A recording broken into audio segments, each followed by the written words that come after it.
আওয়ামী লীগ সরকারের পতনের পর বাংলাদেশ ভারত সম্পর্ক তলানিতে গিয়ে ঠেকেছিল।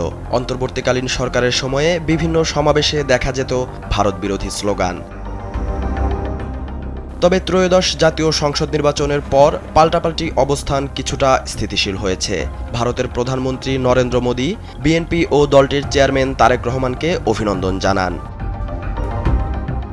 তবে ভারতকে নিয়ে বাংলাদেশের মানুষের মধ্যে যত সন্দেহ ও ক্ষোভ রয়েছে তা খুব সহজেই মুছে ফেলা কঠিন। এসব বিবেচনায় দুই দেশের সম্পর্ক স্বাভাবিক করাটাও হবে চ্যালেঞ্জিং।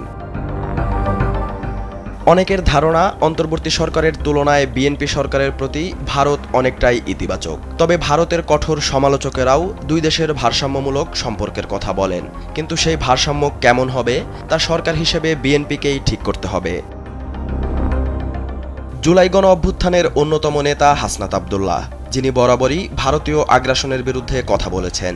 তার মতে বিএনপি এখন সরকার পরিচালনা করছে, সেই জায়গা থেকে তাদের বিভিন্ন দেশের সঙ্গে কাজ করতে হবে। হাসনাত বলেন, সরকার যাই করুক না কেন, কোনো কিছু যদি দেশের বিরুদ্ধে যায় তবে সেটার বিরোধিতা করা হবে। তিনি আরও বলেন, ভারত, চীন বা আমেরিকা যার সঙ্গে সম্পর্ক করুক না কেন সেটির জবাবদিহিতাও চাওয়া হবে। বাংলাদেশে মানুষের মধ্যে ভারত বিরোধিতার অন্যতম কারণ হিসেবে বিবেচনা করা হয় সীমান্ত হত্যা, পানির ন্যায্য হিস্যা, দেশের অভ্যন্তরীণ রাজনীতিতে ভারতের হস্তক্ষেপ। বিশেষ করে আওয়ামী লীগ সরকারকে দীর্ঘদিন ক্ষমতায় রাখতে ভারতের ভূমিকা ও জুলাই গণ অভ্যুত্থানের পর পলাতক নেতাদের আশ্রয় দেওয়া, এসব বিষয়ে অন্তর্বর্তী সরকারের সময় দুই দেশের সম্পর্ক অনেক বেশি তিক্ত হয়ে ওঠে।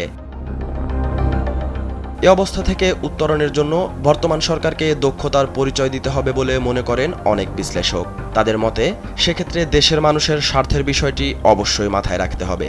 তবে ভারতকেও আন্তরিক হতে হবে বলে মনে করেন বিশ্লেষকরা। এদিকে পররাষ্ট্র প্রতিমন্ত্রী শামা ওবায়েদ ইসলাম বলেন, ভারতসহ প্রতিবেশী সব দেশের সঙ্গেই বাংলাদেশের সুসম্পর্ক থাকবে। তিনি বলেন, কে কোনটাতে নাখোশ হলো তার চেয়ে বেশি গুরুত্বপূর্ণ বাংলাদেশের মানুষ কোনটাতে ভালো থাকবে। আরেকদিকে ভারতও সম্পর্ক উন্নয়নে বাংলাদেশের নির্বাচিত সরকারের সঙ্গে যোগাযোগ করে আসছে। তবে সাধারণ মানুষের নজর থাকবে বিএনপি ভারতের সঙ্গে কূটনৈতিক সম্পর্কে কোন বিষয়গুলোতে জোর দিচ্ছে এবং কী বার্তা দিচ্ছে তার উপর। সালাউদ্দিন সাজু, কালবেলা।